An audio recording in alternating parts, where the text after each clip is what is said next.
ઈમાનદારીનું અનોખું ઉદાહરણ. યુવકને મળેલી રોકડ રકમ તેના મૂળ માલિકને પરત કરી. સિહોરમાં ઈમાનદારીનું અનોખું ઉદાહરણ.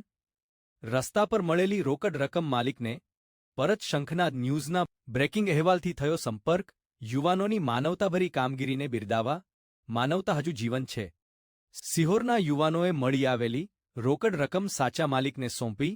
સોશિયલ મીડિયા અને જવાબદાર પત્રકારત્વથી મિનિટોમાં મળ્યો મૂળ માલિક. સિહોરના ભાવનગર હાઇવે ઉપર માનવતા, ઈમાનદારી અને સામાજિક જવાબદારીનું સુંદર ઉદાહરણ સામે આવ્યું છે. સિહોરના મુખ્ય હાઇવે રોડ ઉપર રાધેપેંડા નજીક અજાણ્યા વ્યક્તિની પડી ગયેલી રોકડ રકમ મળી આવતા તેને પોતાને રાખવાને બદલે સાચા માલિક સુધી પહોંચાડવાની સરાહનીય કામગીરી કરવામાં આવી હતી. મળતી માહિતી મુજબ સિહોર ખાતે આવેલ કેપિટલ હેડ રિપાવરિંગ ગેરેજ સાથે સંકળાયેલા અશફાકભાઈ ઇમરાનભાઈ પઠાણ અને ફિરોઝભાઈ કોઈ કામસર રાધેપેંડા વિસ્તાર પાસે ગયેલા હતા.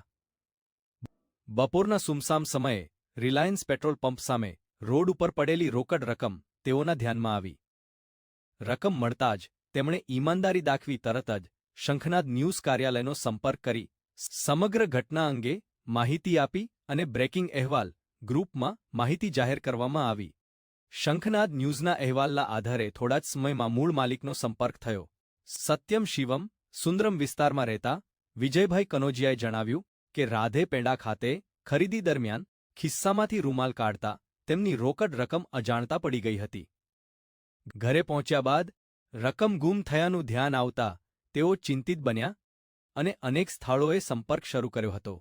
આ દરમિયાન શંખનાદ ન્યૂઝમાં પ્રસિદ્ધ થયેલા બ્રેકિંગ અહેવાલથી તેમને આશા મળી અને જરૂરી આધાર પુરાવા રજૂ કર્યા બાદ શંખનાદ ન્યૂઝના સહયોગી હરીશ પવારની હાજરીમાં અશફાકભાઈ અને ફિરોઝભાઈએ મૂળ માલિકને રોકડ રકમ પરત સોંપી હતી. રકમ પરત મળતા વિજયભાઈએ ભાવુક બની સૌનો આભાર વ્યક્ત કર્યો હતો. આ સમગ્ર ઘટનાએ સાબિત કર્યું કે આજના સમયમાં પણ ઈમાનદારી અને માનવતા જીવંત છે. સોશિયલ મીડિયા અને જવાબદાર પત્રકારત્વ સમાજને જોડવાનું મહત્વપૂર્ણ માધ્યમ બની શકે છે. તેનો પણ આ પ્રસંગ જીવંત દાખલો બન્યો છે. સિહોરમાં માનવતાની સુગંધ ફેલાવતી આ ઘટના શહેર માટે પ્રેરણારૂપ બની છે. આપનું નામ? મારું નામ પઠાણ અશફાક છે. હું કેપિટલ રિપાવરમાં કામ કરું છું. આ મારા મોટાપા છે. અમે રાધેપેંડામાં વસ્તુ લેવા ગયા હતા ને પાછા આવ્યા ત્યારે અહીંયા રોડ ઉપર પૈસા અમને મળેલા. એટલે મેં આ ભાઈને મારા મોટાપા થાય એમને કીધું મેં કે આપણે પૈસા મળેલા છે. એટલે એને રહી શંખનાદમાં વાત કરી આ રીતે 20,000 રૂપિયા કેશ મળેલા છે. હા, પછી શું થયું? પછી કાંઈ નહીં, તમને આમને મેં કીધું આ એટલે તમને શંખનાદમાં વાત કરી કે આ રીતના પૈસા મળેલા છે અને શું કરવું એમ. શંખનાદવાળાએ મેઇન માલિક હતા એનો કોન્ટેક્ટ કરી અને પૈસા પરત કરેલ છે. આપનું નામ? પઠાણ ફિરોઝભાઈ.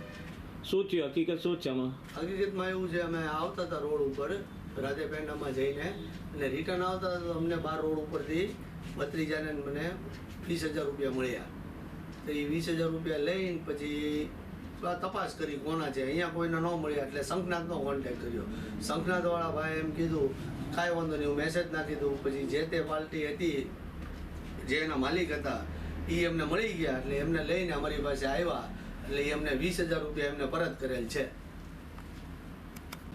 આપણા નામ વિગત આપશો? વિજયભાઈ કનોજિયા.